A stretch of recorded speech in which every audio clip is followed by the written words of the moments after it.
Imaginez-vous que l'humain est tellement mauvais qu'il ne laisse même pas les morts en paix. Comment peut-on arriver au point de détruire des cimetières, des centaines de tombes afin de construire des habitations dessus? Et tout ça pour le profit.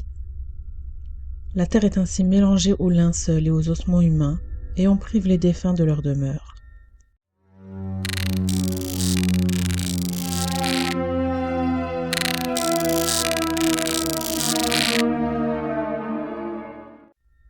Je m'appelle Myriam, une fille assez tranquille et pratiquante de ma religion. Il y a 1 an, je me suis mariée à Mohsin.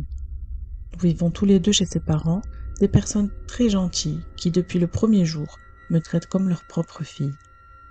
Je ne manque de rien. Et ma belle-mère ne me laisse quasiment rien faire dans les tâches ménagères. Je l'aide seulement un peu. Mais je ne me sens pas à l'aise. Je me dis souvent que nous devons être en poids pour eux. L'être humain ne se contente jamais de ce qu'il a. On a toujours tendance à chercher des problèmes là où il n'y en a pas. Et c'est ce qui m'arrive. Mais je vais le regretter amèrement.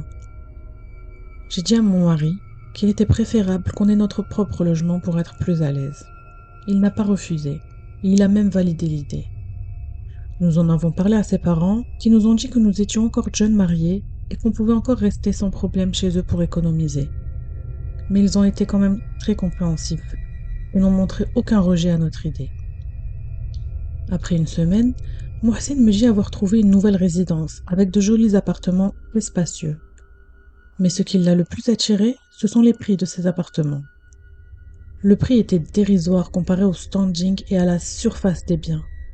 Nous avons rendez-vous le lendemain pour une visite, mais arrivé devant la résidence, je demande à Mohsin s'il est bien sûr que c'est ici. C'est vraiment très classe et ça m'étonnerait que le prix qu'il m'a annoncé corresponde à cet endroit. Et même dans le cas où c'était bien ici, à ce prix-là, ça m'étonnerait qu'il reste un appartement de disponible. Mais Mohsin me confirme bien tout. Il a bien rendez-vous ici avec un agent immobilier qui, en arrivant, nous dit d'entrer voir l'appartement. Et que si celui-ci ne nous plaisait pas, les autres étaient tous libres et au même prix. Je sais que vous vous dites que c'est impossible. Des appartements à ce prix et personne n'en a encore acheté, c'est bizarre. Mais j'étais tellement euphorique à l'idée d'avoir mon chez-moi que je n'ai pas prêté attention à tous ces signes. Je vais enfin avoir la maison de mes rêves et vivre seule avec mon mari. À la visite, j'ai eu le coup de cœur pour cet appartement. Tout y est parfait. Les sols, les murs, les finitions, vraiment tout. L'agent nous propose d'en voir d'autres, mais je refuse. C'est celui-ci que je veux. On le suit donc à son bureau pour signer le contrat de vente et nous lui donnons une avance pour bloquer l'appartement. Je suis aux anges. Tout est parfait et les démarches se déroulent sans aucun accroc. On a pris nos clés et sommes rentrés chez les parents de Mohsin. Le lendemain, nous commencerons à déménager. Le soir même, ma belle-mère entre dans ma chambre et me dit « Ça y est, ma fille, vous allez partir? Vous en avez marre de nous ?» Mais non, pas du tout. Mais on a beaucoup trop profité de vous, on doit vous laisser aussi tranquille. Mais comment ça tranquille? Au contraire, vous remplissiez la maison, elle sera bien vide sans vous. Ne t'inquiète pas, on se verra souvent, nous sommes dans la même ville de toute façon. Un détail que j'ai oublié de vous citer, mais qui a son importance, c'est que Mohsin travaille de nuit. Je passe donc toutes mes nuits seule dans ma chambre. Mais cette nuit-là, je vais faire un drôle de rêve. J'ai rêvé d'un chantier, plein d'ouvriers, avec des pelles et des pioches. Des engins de toutes sortes et une pelleteuse. Ils détruisaient des maisons. Ces maisons sont anormalement petites, mais en y regardant un peu mieux, ce sont des tombes. Ils sont en fait en train de détruire des tombes. Je suis donc dans un cimetière. Je marche donc pour trouver la sortie, et je vois la pelleteuse sortir de la terre, un corps tout fraîchement enroulé dans son linceul. Tous les ouvriers se précipitent pour voir ce que c'est, mais la pelleteuse continue son travail. Puis d'un coup, c'est le noir total. Je sais que je suis en train de rêver, mais tout est terriblement réaliste. Je me mets à courir, mais cet endroit est sans fin. Plus j'avance, plus je trouve de tombes. Tout est de plus en plus obscur. Pendant ma course, j'aperçois un homme, assez âgé. Ses cheveux et sa barbe sont blancs. et il m'a l'air très en colère. Je lui demande mon chemin vers la sortie et il se retourne vers moi, puis se retourne sans me répondre. Je réitère donc ma question, et là, il me répond sans se retourner et sa voix est très effrayante. C'est toi qui es venu. Alors ne me demande pas comment tu vas sortir. Ce n'est qu'un rêve, et ça va passer. Mais toute la nuit, je n'ai fait que des cauchemars similaires.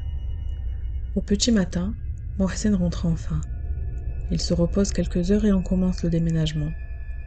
Mais toute la journée, je n'ai que ce vieil homme en tête et ce qu'il m'a dit. Cela aurait-il un rapport avec notre nouvelle maison? Non, je me fais des idées. On passe toute la journée à déménager, et ma belle-sœur est venue nous donner un coup de main pour le déballage.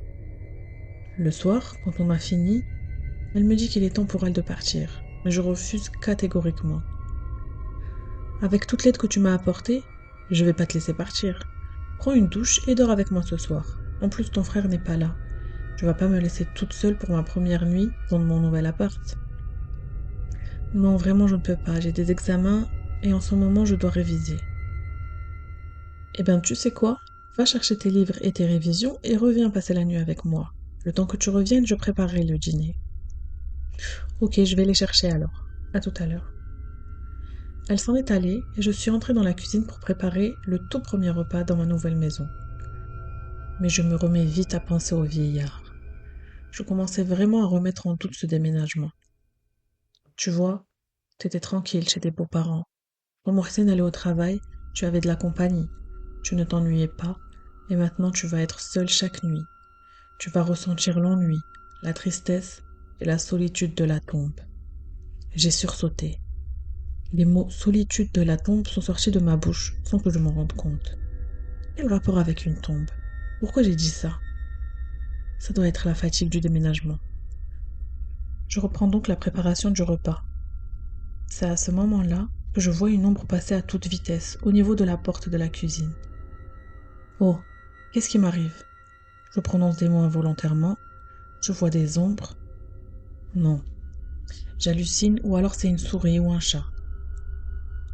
Mais c'est impossible. On a tout juste déballé tous les cartons. Donc s'il y avait quelque chose, je l'aurais vu.